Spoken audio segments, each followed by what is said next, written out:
Face book friendship and marriage. ارے بشیرہ، تو کتنی خوش نصیب ہے کہ انگریزنی بیاہ لائی ہو۔ اللہ رکھی نے بشیرہ کی بہو دیکھتے ہی کہا۔ بشیرہ تو خوشی سے پھولی نہ سماتی تھی۔ کل سے سارے گاؤں کی عورتیں اس کے گھر اس کو مبارکباد دینے آ رہی تھیں۔ اس کا گھر بھر گیا تھا۔ مرد حضرات اندر تو نہیں آ رہے تھے، مگر دروازے سے جھانک جھانک کر دیکھ رہے تھے۔ ساری عورتیں بشیرہ سے پوچھ رہی تھیں کہ اب ولیمہ کب کرو گی؟ وہ کہتی تھی جب اتنی خوبصورت بہو ملی ہے تو ولیمہ بھی اتنا ہی بڑا کروں گی۔ رفیع ایک معمولی سے کاشتکار سکندر کا بیٹا تھا۔ اس نے فتح پور سے میٹرک کیا اور پھر چوک اعظم میں اپنے والد کے ایک جاننے والے کے پاس ویلڈنگ کا کام سیکھنا شروع کر دیا تھا۔ 2 سال میں ہی وہ لوہے کے کام کا خاصا ماہر ہو گیا تھا۔ اس کو پڑھنے لکھنے کا بہت شوق تھا۔ کبھی جاسوسی کہانیاں پڑھتا اور کبھی مختلف ڈائجسٹ پڑھتا۔ شہر میں اس کے ویلڈنگ والے استاد کا گھر تھا۔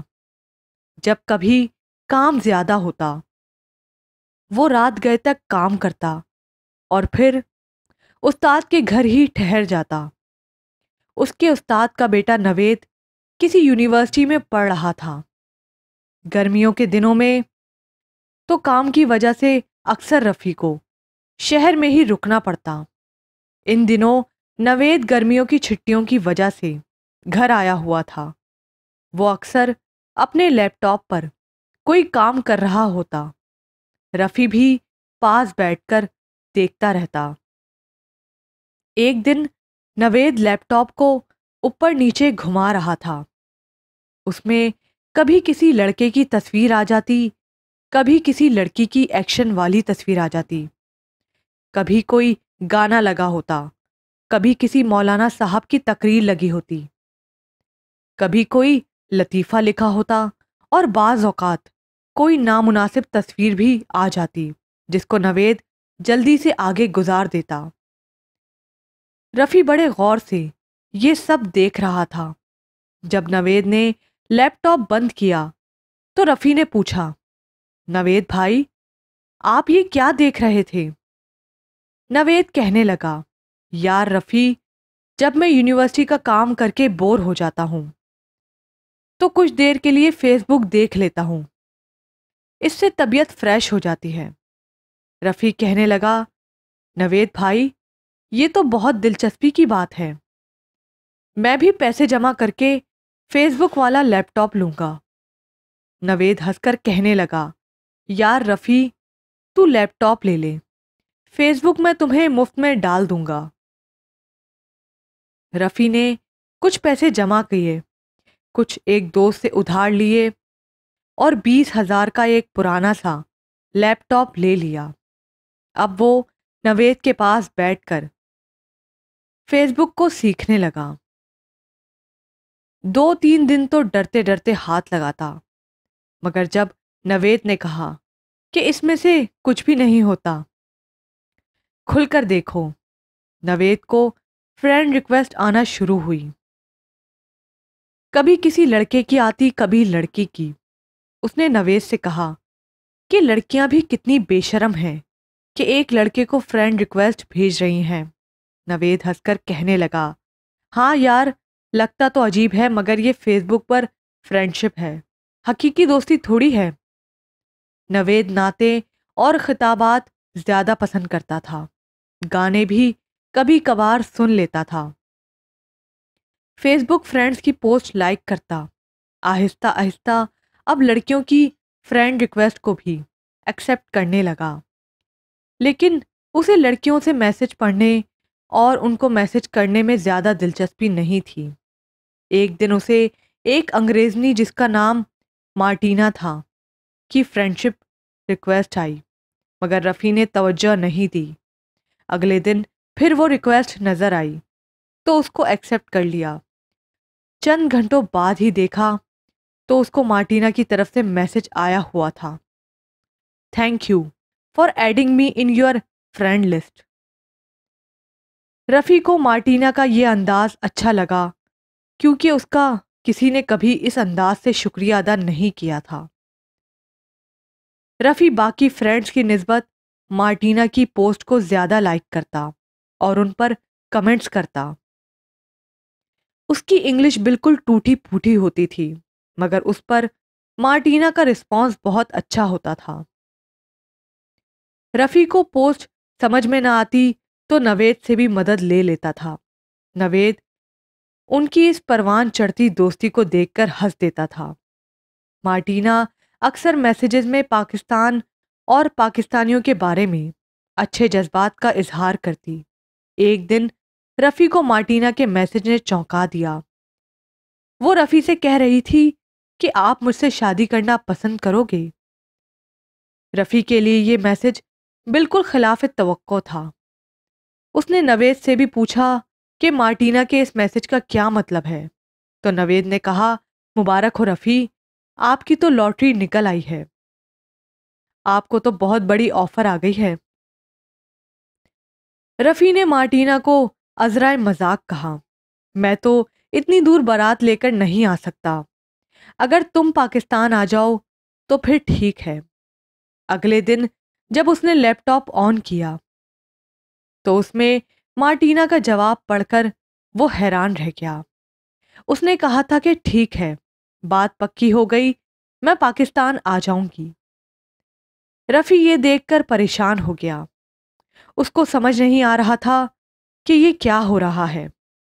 مارٹینا مذاق کر رہی تھی یا سچ میں وہ اسے پسند کرنے لگی تھی اور شادی کے لیے بھی تیار ہو گئی تھی۔